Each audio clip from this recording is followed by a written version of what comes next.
Bonjour, ravi de vous retrouver pour l'émission du mercredi 28 juillet 2021. Le Bitcoin continue sur sa lancée, c'est-à-dire qu'aujourd'hui on s'établit quasiment sur les 40 000 dollars. Vous le savez, il y a encore moins d'une semaine, nous étions environ sur les 30 000, donc on a cette petite poussée assez intéressante, regardez, de 29% justement sur une semaine, avec un Ether qui lui en revanche peine un peu plus, c'est-à-dire que oui, il a quand même pris 24% sur une semaine, mais on le sait, et c'est un actif qui est beaucoup plus volatile que le Bitcoin de façon générale, et donc avec un Bitcoin qui prend 29 et un Ether qui prend 24, cela signifie simplement que l'Ether a été leadé par le Bitcoin, et il est simplement monté de façon mécanique parce que le Bitcoin est monté également.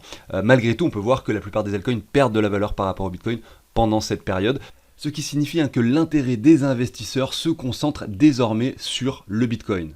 Alors aujourd'hui au programme, avant l'introduction, je vais vous montrer un peu le graphique du Bitcoin et on va aller faire une analyse très intéressante sur l'order flow qui va nous montrer un petit peu dans quel sens pourrait effectivement partir le Bitcoin. Les probabilités sont plus dans un sens que dans l'autre, on va aller voir ça justement ensemble. Ensuite, après l'introduction, je vais répondre à une question qui m'a été posée dans les commentaires de l'émission d'hier, quelque chose de très intéressant, et on va enchaîner avec quelques altcoins et voir celles qui ont encore des configurations intéressantes, celles qui n'ont pas encore forcément performé, ou celles qui ont performé mais qui ont eu un retracement et un crash assez significatif pour se dire qu'on est sur des zones intéressantes pour effectivement commencer à acheter ce genre d'actifs. Alors, on peut visualiser à l'écran actuellement que nous sommes sur un Crypto Fear End Grid de 50, ce qui veut dire que nous sommes vraiment neutres. Vous le savez, les semaines précédentes, les mois précédents, nous étions dans la peur, même dans l'extrême peur, lorsque le Bitcoin avait touché les 28 000 dollars, nous étions effectivement sur un Crypto Fear and Greed à 10, c'était la panique générale. On voyait que sur ma chaîne YouTube par exemple, ou sur d'autres chaînes YouTube, les nombres de vues a drastiquement diminué, l'intérêt des personnes en général s'est complètement effacé sur les crypto-monnaies, alors que c'était potentiellement le meilleur moment pour investir puisqu'on a peut-être touché un bottom, vous voyez. Donc c'est souvent comme ça que ça se passe, et malheureusement la plupart des gens perdent de l'argent, vous le savez, et ça, ce que je suis en train d'expliquer est très représentatif de cela, c'est-à-dire que quand on voit en effet que sur les chaînes YouTube, les vues diminuent de façon drastique et divisent par 10, justement pendant ces périodes où c'est le meilleur moment pour acheter, on se dit que effectivement, peut-être que les personnes s'intéressent aux crypto-monnaies au mauvais moment à chaque fois. Quand le Bitcoin était à 60 000, c'est le moment où j'avais le plus de vues sur mes vidéos, vous comprenez un peu l'idée générale. Je continue maintenant avec l'order flow. Ici, je suis sur le graphique du Bitcoin par rapport à l'USDT sur les contrats dérivés de Binance. Ça veut dire que vous allez pouvoir miser sur la hausse ou la baisse du Bitcoin sans posséder de Bitcoin. Vous allez même pouvoir en vendre, vous voyez, avec des effets de levier. Enfin bref, je ne vais pas rentrer dans les détails, je l'ai déjà expliqué plusieurs fois. Et ici, ce que l'on peut voir, donc on a des indicateurs qui sont intéressants, c'est l'open interest. Et ici en bas, le funding rate. Donc à quoi servent ces indicateurs? Le premier, l'open interest, montre le nombre de bitcoins qui sont en position actuellement sur Binance. Et on a l'historique également du nombre de bitcoins en position, donc les jours qui précèdent. Parce que là, je suis sur un graphique journalier, chaque bougie représente une journée.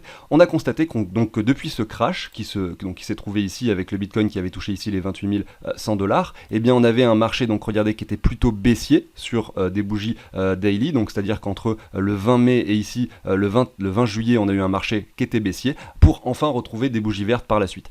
Pendant cette période baissière, beaucoup de personnes entraient en position, donc beaucoup de personnes passaient soit à l'achat, soit à la vente sur le Bitcoin, sur ces contrats dérivés. Et donc qu'est-ce qui se passait? On voit ici sur le funding rate que l'on avait un funding rate négatif, ce qui indique tout simplement que la plupart des personnes qui entraient en position le faisaient à la vente. Et donc beaucoup de personnes pensaient à cet endroit-là que le Bitcoin allait descendre.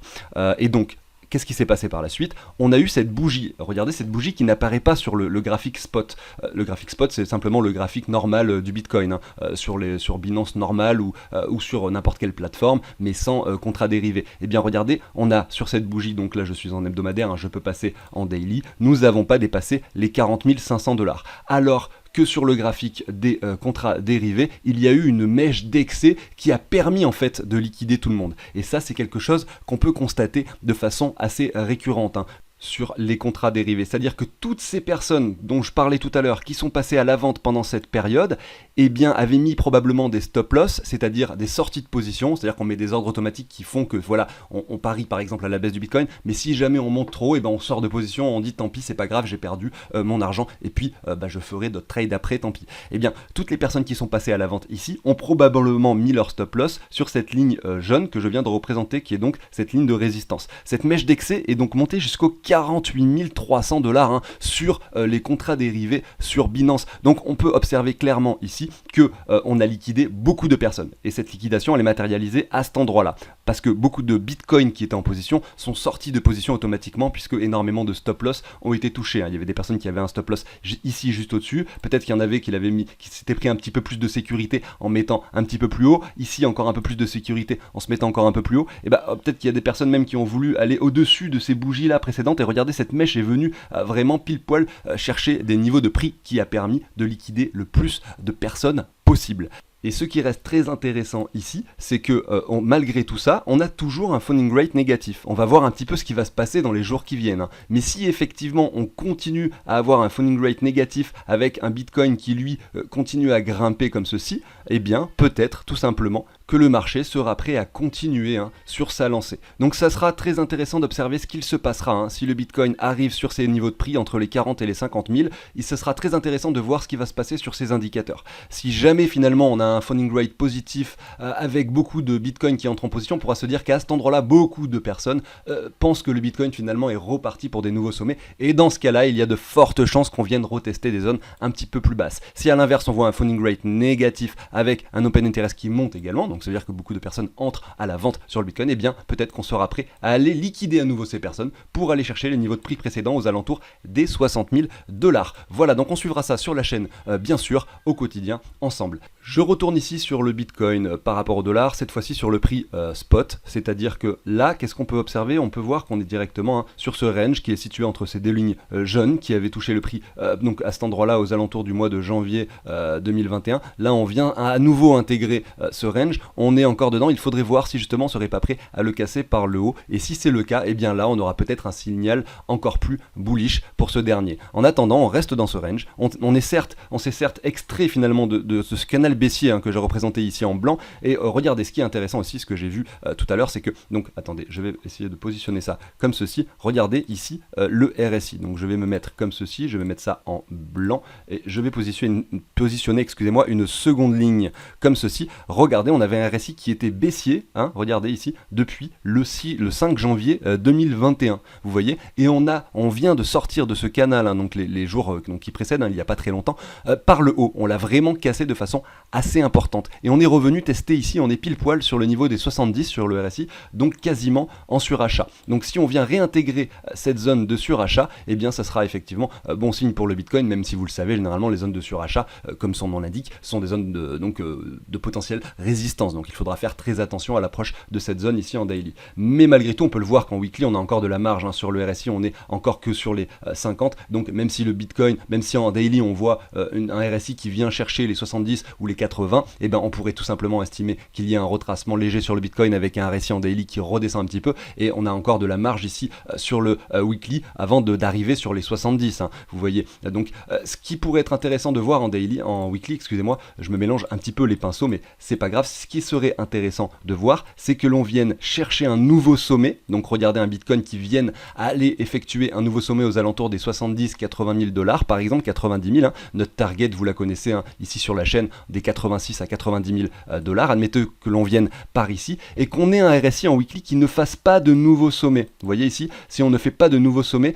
et bien là, il y aura probablement un crash qui s'en suivra, qui sera assez important. Alors, je dis pas que là, ce sera la fin du bull run, etc., parce que pour confirmer ensuite cette divergence, il faudrait revenir sur des niveaux très très bas sur le RSI. Donc, il n'y a rien qui nous indiquerait forcément que le bull run serait terminé, mais malgré tout, il y aurait ce début de divergence en weekly qui se dessinerait, et cela indiquerait simplement que le marché serait prêt à ralentir pendant plusieurs mois, donc ça serait quelque chose d'assez ennuyant. Si par contre on effectue sur le RSI avec donc l'approche des 90 à 100 000 $ un nouveau sommet, admettons, regardez là, nous étions sur les 92-93, admettons que nous allions jusqu'à 99 ou 0,98 sur le RSI, et bien là on n'aurait pas de divergence qui se dessine et on aurait plutôt quelque chose de très encourageant pour la suite sur le Bitcoin, avec pourquoi pas un bull run qui pourrait nous amener sur les 150, 200, 300 000 $, qui sait, on ne sait pas ce qui peut se passer, mais ça sera à suivre bien sûr sur la chaîne, puisque ça sera très dépendant du graphique et de ce que nous montre également le RSI. Là je vous montre une des analyses possibles. Ensuite vous pouvez regarder les indicateurs long terme, vous pouvez compléter ça avec de l'héliotisme, avec de l'Ishimoku, vous pouvez compléter ça avec n'importe quoi en fait, avec le fondamental, tout simplement pour avoir le maximum d'informations pour essayer de prendre des décisions qui sont parfois bonnes, parfois mauvaises. Vous savez, personne n'a boule de cristal et vous allez probablement faire des erreurs comme tout le monde, hein, bien sûr. Même les meilleurs font des erreurs, surtout dans ce domaine, vous pouvez l'imaginer. Voilà pour ça, donc n'hésitez pas, si le contenu de la chaîne vous plaît, à vous abonner, à liker. Moi je vais enchaîner avec l'introduction et on se retrouve juste après.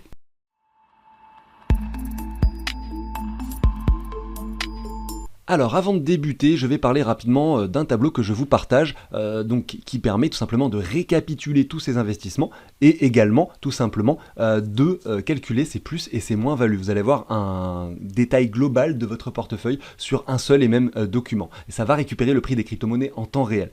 Tout ça, vous allez pouvoir le trouver dans la description. Il y a deux liens. Le lien qui permet d'effectuer les donations pour l'obtenir et le lien qui ramène sur une vidéo où j'explique et je montre ce tableau en détail. N'hésitez pas à y jeter un œil. Allez, c'est parti, on continue. Alors je vais maintenant répondre à la question d'Olivier qui m'a été posée lors de l'émission d'hier. Je la trouve intéressante et donc je vais consacrer une minute sur cette question où on me demande donc sur le token Hero. Donc c'est un projet que j'ai présenté récemment. Il a été listé à 0,2 centimes, aujourd'hui il vaut 1,6 centimes. Alors j'ai pas regardé depuis hier, hein, son prix a peut-être bougé, mais bon voilà, ça fait approximativement x8 sur ce token. Mais voilà, c'est un token qui est déflationniste, c'est-à-dire qu'à chaque fois que vous allez faire des transactions, eh bien vous allez être prélevé d'un certain pourcentage. Et ensuite, avec ce pourcentage que vous allez payer, ils vont pouvoir brûler des tokens, ce qui fait qu'il va y en avoir de moins en moins disponibles sur le marché, et ils vont également récompenser les personnes qui détiennent de ce token. Donc voilà, c'est un peu tout le système. On va aller voir ça sur le white paper rapidement, puisqu'ils ont apporté quelques modifications depuis que je l'avais présenté avant son listing. Et ensuite je répondrai à la deuxième question qui concerne le slippage. Donc on commence tout d'abord avec le white paper. Donc à chaque fois que vous allez envoyer ici des tokens Hero d'un portefeuille MetaMask à un autre portefeuille MetaMask, donc décentralisé, peu importe en fait que ce soit MetaMask ou autre chose, vous allez payer 10% de fees, 5% lors de l'envoi et 5% lors de la réception. Ça veut dire quoi? Ça veut dire que si par exemple vous avez 1000 Hero, vous allez pouvoir en envoyer que 950, puisqu'on va vous en prélever 50, et la personne va pas en recevoir 950 mais va en recevoir 900, donc il y aura bien eu les 10% de fees. Et sur ces 10% de fees, qu'est-ce qui se passe? Ben, il y en a 2% qui sont brûlés déjà, donc voilà, le token c'est comme ça qu'il devient directement déflationnaire. Il y a 2% qui sont réattribués à toutes les personnes qui possèdent des Hero, donc c'est divisé par le nombre de portefeuilles et tout simplement redistribué. Et ensuite, ils vont prendre les 6% restants. Quand je dis ils, en fait, c'est le smart contract de la blockchain en question. Il n'y a pas des personnes derrière qui le font manuellement. On est d'accord que ce sont des contrats intelligents derrière, bien entendu. Et bien sur les 6% qui restent, eh bien il va se passer quelque chose de très intéressant. Si jamais le pool de liquidité sur PancakeSwap, donc de la paire BNB Hero, dépasse les 10 millions, eh bien ils vont brûler ces Hero. Si jamais le pool ne dépasse pas les 10 millions, eh bien avec les 6%, ils vont prendre 3%, ils vont racheter des BNB, et avec cette quantité similaire de BNB et de Hero, on va pouvoir tout simplement les ajouter au pool de liquidité. Voilà, donc c'est un petit peu comme ça que ce projet fonctionne, ce qui permet en fait d'avoir un tokenomics très intéressant et d'avoir un projet finalement qui continue à performer avec un token qui est déflationniste. Donc on verra ce que ça donne par la suite. Moi j'en ai gardé une certaine somme, on verra un petit peu ce que ça donne. J'en ai quand même revendu la grande majorité pour prendre des profits. Quand on fait x8, il faut savoir se payer, bien entendu. Et ensuite, donc la deuxième chose, c'est si vous faites simplement une transaction sur PancakeSwap. Là, ce que j'expliquais juste avant, c'était si vous envoyez d'un wallet à un autre wallet décentralisé. Là, c'est si vous utilisez PancakeSwap pour faire une transaction, vous avez uniquement 5% de fees. 5% pour vous, bien sûr. Donc si vous avez par exemple 1000 Hero, vous allez pouvoir en échanger seulement 950. Et là, ça va être un peu différent. C'est exactement le même principe, mais c'est seulement les chiffres qui changent. 1% burn, 1% de reward, 1,5 échangé en BNB pour remettre dans la liquidité. Voilà, donc j'ai expliqué un petit peu le principe pour les 5% de fees. J'espère que du coup vous avez compris. Et puis je vais ensuite enchaîner avec directement sur PancakeSwap. Je suis connecté à mon wallet et on va parler un peu du slippage. Donc ici, moi regardez, j'ai 450 000 Hero, j'en ai déjà revendu pas mal. Ils continuent à grimper, donc tant mieux pour moi. Regardez, si je veux les échanger aujourd'hui, eh ben, les 450 000, ça me fait fait 25 BNB. Alors à savoir qu'en fait je ne peux pas vendre mes 451 000 Heroes, je vais être obligé de mettre un montant plus faible puisqu'il faut prendre en compte les 5% de frais bien entendu. Voilà pour ça, donc vous avez compris un petit peu l'idée, et derrière il y a également le slippage. Donc là vous avez les petits boutons paramètres sur PancakeSwap pour pouvoir régler le slippage. Alors pour vous expliquer de façon très grossière ce que c'est le slippage, en fait donc ça veut dire glissement, enfin en traduction littéraire, c'est simplement que voilà, s'il n'y a pas beaucoup de liquidité sur le pool ou si énormément sont en train de personnes sont en train de l'échanger à ce moment-là, peut-être que son prix va changer de façon très rapide. Et donc vous, pour être sûr d'obtenir le token en question que vous voulez absolument voir, vous allez peut-être devoir augmenter le slippage, par exemple à 10%, ce qui veut dire que vous êtes prêt à payer le token 10% plus cher. Et il est vrai qu'au début, quand MetaHero s'est lancé, donc sur le pool, ils ont ajouté la liquidité petit à petit, et énormément de gens souhaitaient en acheter à ce moment-là. Et donc le slippage, pour pouvoir en obtenir sur les premiers instants, il fallait en mettre un énorme, puisque effectivement c'était compliqué sinon d'en obtenir. Maintenant ça s'est stabilisé, ça s'est régularisé, et désormais on observe en un clin d'œil que regardez par exemple si je veux revendre 451 000 Heroes pour 25 BNB, eh bien tout simplement je vais faire bouger le prix seulement de 0,06%. Donc voilà, normalement avec un slippage de 0,1% ça devrait passer. Malgré tout, par sécurité, on peut toujours mettre 0,5, comme ça si ça passe à 0,15 ou 0,2, et bah c'est pas grave, au moins ma transaction elle passe et je fais pas une transaction échouée quoi. J'en ai fini avec cette explication, j'espère avoir répondu à la question, et je vais enchaîner du coup avec quelques altcoins, on va aller voir quelques graphiques avant de terminer et de clôturer cette émission. Alors on va aller jeter un œil à 2 ou 3 crypto-monnaies, j'en profite pour voir que le Bitcoin, regardez, vient de passer les 40 000 à nouveau pour s'établir sur les 40 150 $ là à midi 12 exactement lorsque je tourne cette vidéo. Alors on pourrait jeter un œil tout d'abord à Polkadot qui, regardez, lui a une configuration assez bearish. Comme je le disais, le Bitcoin monte, de regarder là nous étions le 22 juillet, donc depuis que le Bitcoin reprend de la valeur, et ben le Polkadot par exemple perd de la valeur par rapport au Bitcoin.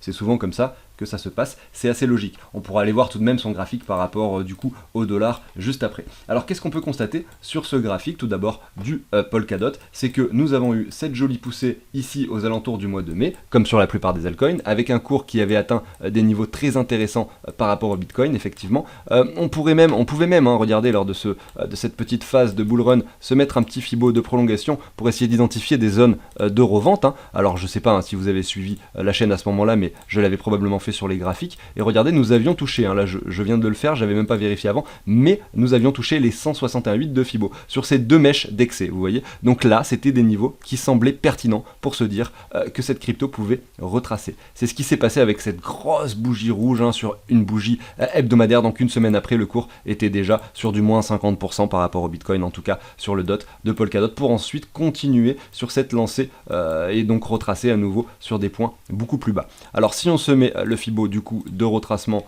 du coup de cette hausse qui a eu lieu entre le 21 décembre ici et donc nous étions là au mois de mai, donc le 17 mai à cet endroit là lors du sommet, et bien nous avons donc retracé, nous sommes revenus en zone de rechargement, nous sommes actuellement en train de jouer sur cette ligne verte qui représente les 78,6 de Fibo. Peut-être qu'on pourrait s'attendre à ce que enfin le marché ralentisse. Malgré tout, on voit sur Polkadot que nous sommes toujours sur cette traîne baissière. Il va falloir attendre que le marché latéralise, c'est pas encore le cas ici, en tout cas par rapport au Bitcoin, on ne latéralise absolument pas, donc il va falloir rester un peu plus patient. Mais pour quelqu'un qui souhaite acquérir du DOT, les niveaux actuels sont pertinents. Peut-être que faire du dollar cost average ou commencer à acheter du Polkadot maintenant, ça reste intéressant et envisageable en tout cas. Si on va le voir par rapport du coup au dollar, pour regarder un petit peu ce qu'il se passe, on a ce Fibo qui reprend cette hausse, regardez là on est également au 78,6, c'est similaire au graphique précédent par rapport à cette zone de rechargement en tout cas. On a touché les 50 $ sur cette mèche d'excès ici sur Polkadot, un joli chiffre psychologique qui a sûrement probablement déclenché des ventes crescendo qui a ensuite ramené le cours sur des niveaux beaucoup plus bas aujourd'hui au 14,50 $. Mais regardez ici, nous étions au mois d'octobre et le token valait seulement 4,70 $, donc on est quand même sur une performance relativement extrême. Comme la plupart des crypto-monnaies, c'est un marché très volatile, il faut en rester conscient. On est sur un token avec un écosystème très intéressant, avec de nombreux projets qui se lancent dessus, donc je ne serais pas étonné si donc la blockchain continue à faire parler d'elle et que le Bitcoin finalement continuerait son bull run pour aller chercher de nouveaux sommets. Je ne serais pas étonné d'avoir un token ici qui devient beaucoup plus volatile, qui prend beaucoup de valeur également. Voilà, donc ce sera quelque chose qu'il faudra suivre. Là on est dans une zone intéressante pour commencer à recharger. Malgré tout, si on se met une trendline comme ceci, on observe qu'on est toujours sur une trend baissière. Il faudrait commencer à venir la casser par le haut, à venir latéraliser quelques temps pour pourquoi pas ensuite avoir quelque chose qui effectue un nouveau sommet sur Polkadot. Je continue ici avec Engine, et on voit que Engine se comporte plutôt pas mal par rapport au Bitcoin. Il avait quand même effectué ici, entre début janvier 2021 jusqu'à un sommet quand même à 1300%. On est sur un token qui concerne les jeux vidéo et donc aussi plus précisément tout un écosystème de NFT, donc c'était un petit peu la hype du moment, en tout cas début 2021, et peut-être que ce n'est pas terminé, mais on voit que voilà, celui-là en revanche, c'est pas un token qui a retracé énormément. Ça, en pourcentage, on a peut-être quand même quelque chose qui représente voilà, 50% certes, mais après avoir fait un 1500%, 50% de retracement, c'est comme du coup si on reprend ce bottom et qu'on reprend ceci, voilà, on a un 700%, 800%, c'est logique. Donc ça fait quand même une performance énorme depuis le mois de janvier. Donc on pourrait s'attendre à quelque chose qui retrace un peu plus. Je ne sais pas si ça se passera de cette façon, mais en tout cas, c'est ce à quoi on pourrait s'attendre, et moi je suis un peu frileux pour investir dans ce genre de token. Parce que j'aime pas investir de façon générale sur des tokens qui ont déjà pris 1000% en l'espace de 6 mois, même si ils ont retracé 50% de leur valeur par rapport au sommet. Mais bon, voilà, après c'est mon avis personnel, et peut-être que je me trompe, qui sait, on est peut-être sur quelque chose qui va directement grimper to the moon, et qui investir maintenant reste très pertinent. Mais vous savez, moi ce que j'ai bien aimé faire pendant cette période où nous étions en 2020, donc courant de l'année 2020, c'était investir 20, 30, 40 dollars dans plein de petits projets différents. Et celui-ci en faisait partie. Donc je suis déjà très content des performances établies, et donc j'en ai maintenant une somme assez conséquente, on va dire. Enfin voilà, vous multipliez par 800, donc 800% x 9, donc ça me fait approximativement 200, 300 dollars de Engine. Et je vais me contenter de ça, et je vais les garder, je vais hold en tout cas ces tokens. Voilà, non mais c'est pour vous montrer un petit peu comment j'ai procédé et comment je réagis par rapport au marché en fonction de ce qu'il se passe. Je clôture cette émission avec le token Ocean, ici par rapport au Bitcoin. On a une configuration assez bearish ici, on va pas se mentir, on a quand même un triangle rectangle qui est joliment dessiné, c'est sur du très long terme, est-ce qu'il va se traduire par une cassure par le bas? C'est la question qu'on peut se poser. Malgré tout, si jamais on aurait un point d'achat pertinent, tout de même, les niveaux actuels restent pertinents, puisque, regardez, on avait cet ancien bottom à cet endroit-là, on dessine un nouveau, donc un double bottom ici, soit on casse par là et on se trompe si jamais on achète au prix actuel, soit derrière c'est jackpot, puisqu'on vient former ce W, et là c'est un nouveau sommet, on établit un pourcentage assez intéressant. Donc voilà, après il y a plein, par exemple une des stratégies que vous pourriez avoir, c'est essayer de repérer des graphiques comme celui-ci, similaires à celui-ci sur plein de tokens, en acheter quelques-uns, vous mettre par exemple des stop loss un petit peu plus bas, ou même carrément mettre 20 dollars sur tous ces projets et vous dire que voilà, si on redescend à zéro, tant pis, j'ai perdu mes 20 dollars, et si jamais ça fait x10 derrière, vous en prenez 200, et donc sur ces 200, vous pouvez tout simplement refaire la même chose sur 10 autres cryptos. Voilà, c'est une des stratégies qu'on peut avoir également sur les crypto-monnaies en fonction de ce que l'on veut faire. Alors ici, pour quelqu'un qui souhaiterait investir sur du plus long terme sur ce token qui est donc Ocean, peut-être que faire du dollar cost average pourrait être intéressant, et probablement que les prix actuels sont à un bon niveau pour commencer à investir en effet. Si on reprend du coup, attendez, on va faire ce travail-là, on va prendre le Fibo, on va reprendre cette hausse-ci, vous voyez, comme ceci. Et regardez, aujourd'hui, nous sommes donc actuellement quasiment sur les 85,4 de Fibo. Et par rapport au Bitcoin, on aime bien souvent revenir chercher ces niveaux de prix. On va aller le voir par rapport, du coup, au dollar, et donc là regardez, on est dans un joli range, donc là c'est assez propre à constater d'ailleurs, par rapport au dollar on est actuellement sur les 44 centimes, alors que le prix du Ocean ici aux alentours de mars donc 2020 était aux alentours des 4 centimes, donc on est quand même sur un x10, donc c'est pas rien, et si on reprend du coup toute cette hausse et qu'on se met le Fibo comme ceci, on est pile poil, en tout cas par rapport au dollar, dans cette zone logique de rechargement qui se situe ici, qui en plus est matérialisée par ce range que l'on visualise légèrement plus bas que cette zone de rechargement. Donc on est sur quelque chose d'intéressant avec un protocole qui a une vraie utilité. D'ailleurs ça ferait peut-être office d'une vidéo, je pense qu'à l'avenir je ferai peut-être une émission consacrée à Ocean, mais en attendant pour l'heure, j'en ai fini avec l'émission du jour. Si ça vous a plu, n'hésitez pas à vous abonner, à liker, et je vous dis à demain sur la chaîne. Salut tout le monde.